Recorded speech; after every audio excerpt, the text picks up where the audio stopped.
Hello and welcome to Bitsbox World, Builds Made Easy. Hi there everybody, I'm Tom and I am super excited to share this update on the old world with you. So we saw last year the roadmap was released and 2025 was going to be the year for me because I love the High Elves.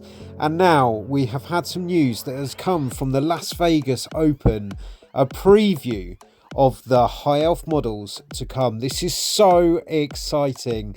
So over on Warhammer Community, they released this on Friday, just last week, and I'm just going to give a bit of an update and my reaction to this amazing news. So I've played a couple of games of the old world with the Forces of Fantasy rulebook for the current High Elves, but I'm really excited to see what bespoke armies they have in the Arcane Journal for the High Elves. So let's get into this then.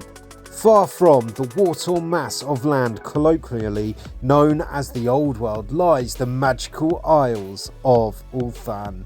This is the home of the High Elves, the favoured children of the Old Ones and foremost enemies of chaos.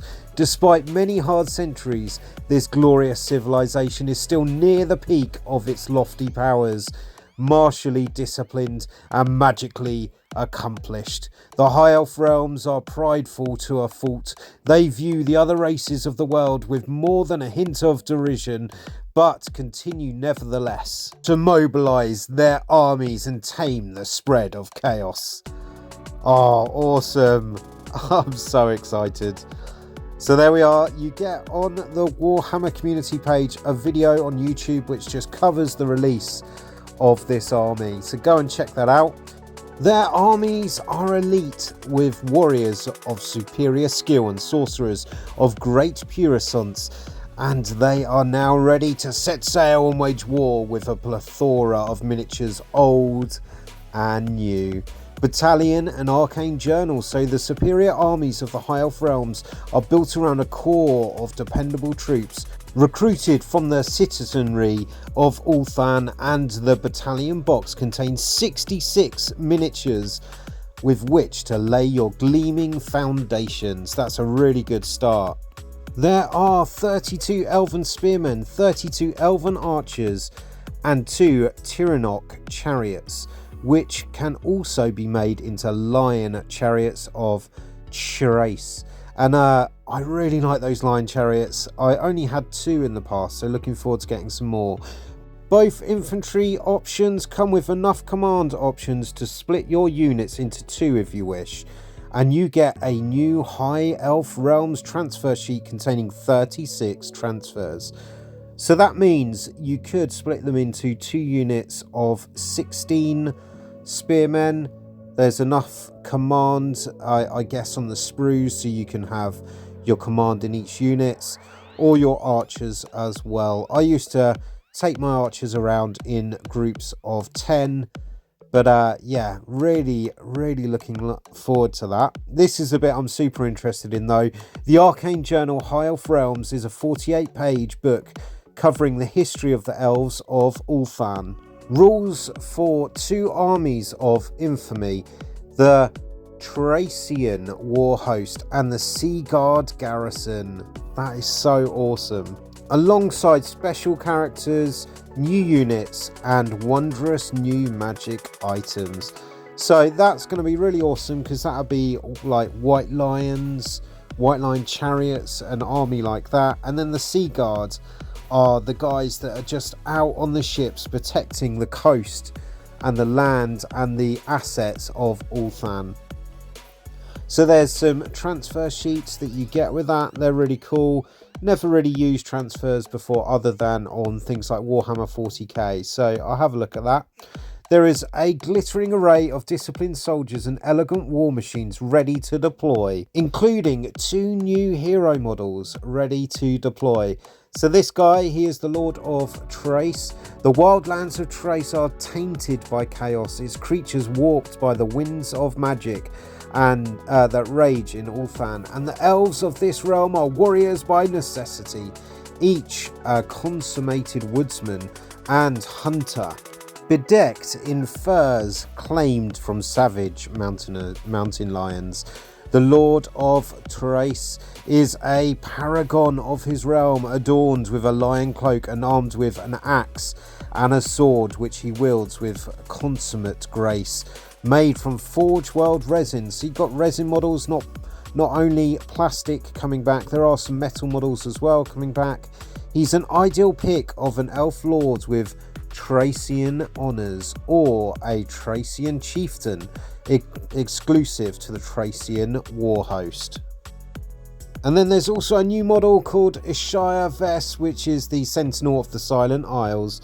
So she's going to be one of the leaders of the Sea Guard garrison. Really looking forward to that. The whole idea is that there is a garrison on the borders of Betonia, and they've been fighting off some beastmen in that area. So lots of good fights that are going to happen in the old world. And I never really made a Sea Guard army in the past, but I think I'm going to have a go at that, having bolt throwers, eagle claw bolt throwers, Sea Guards, all ready to adorn themselves on the ships in the navy that is protecting the coast of Ulthan and beyond. So the Lothran Sea Guards are going to be back. I'm really looking forward to that. So let's get into some of the models that are coming back then.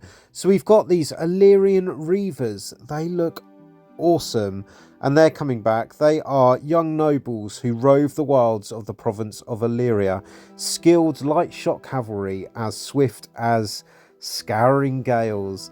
These guys, they come from the Isle of Box set that was released in 2010, but they have been re-sculpted, so they are in effect new models.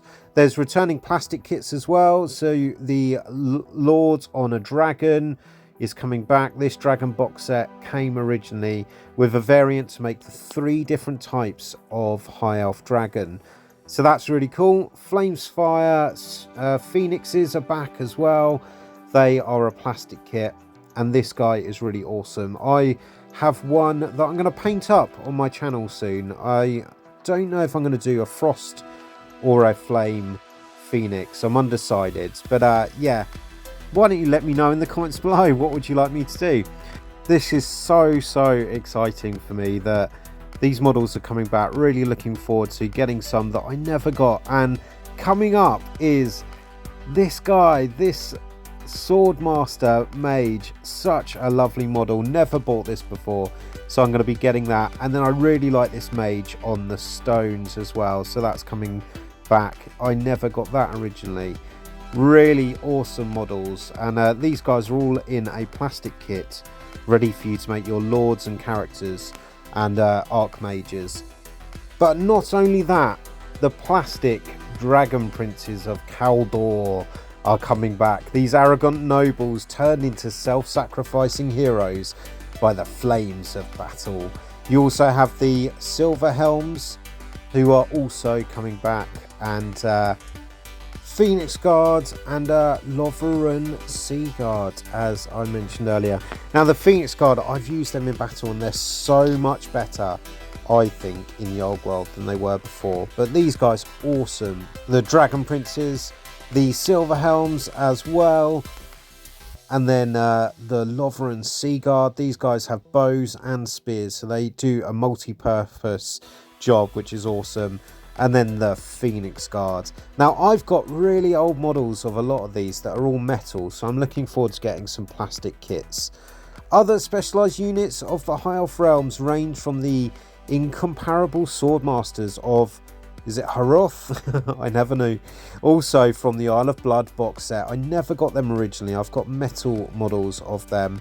There's also the White Lions of Trace, and also the Sisters of Avalorn kit, which doubles up with the Shadow Warriors of Nagarothian elves who chose to stay loyal to the Phoenix King. So these guys are awesome, those Shadow Warriors. Always had a joke with my mate that was a Dark Elf player. The Shadow Warriors are the true Nagarothian elves. So the Swordmasters, the White Lions, great weapons, awesome. And then the Sisters and also the Shadow Warriors, really nice. And then your bog standard, your Spearmen, You want massive units of those, and then your archers as well, with the longbow for these archers, so they've got a really good distance and do a really good amount of damage before anyone gets to them. But the Shadow Warriors were particularly a great sculpt, I thought, back in the day. But they do double up with the box set for the Sisters, so you do have to make a choice. Do you want Shadow Warriors or Sisters, or you're going to have to buy multiple box sets, as Games Workshop like to do, just giving you one variant that you can make with loads of extra spare pieces. The range is rounded out by the ever impressive Lotharen Sky Cutter, an agile airborne chariot drawn along by a swift feathered rock. So much to look forward to. The chariots are back, the bolt throwers are back, and the Sky Cutter is back. I never got a Sky Cutter originally when they were out, so that's certainly something that I'm going to add to my army. There are some metal kits as well that are coming back, a couple of metal items. So Great Eagles are coming, and yeah, the Handmaiden of the Everqueen is also arriving back. Courthill Lion Mane from Trace, he's coming back as well. So this is going to be such an awesome day when they all arrive. They are arriving at different times, so just be aware of that. The core box is coming out, some of the plastic kits also, but things like the Eagles are coming later. There's currently no release date on this though, all we know is 2025. Super excited that they've previewed this though, and really looking forward to being able to get some of those models that I didn't get before. I hope you like this video though. Let me know in the comments below what you are looking forward to in the old world. Please like, subscribe, and share this video around, and I will see you in the next video. Thanks for watching Bitsbox World, builds made easy.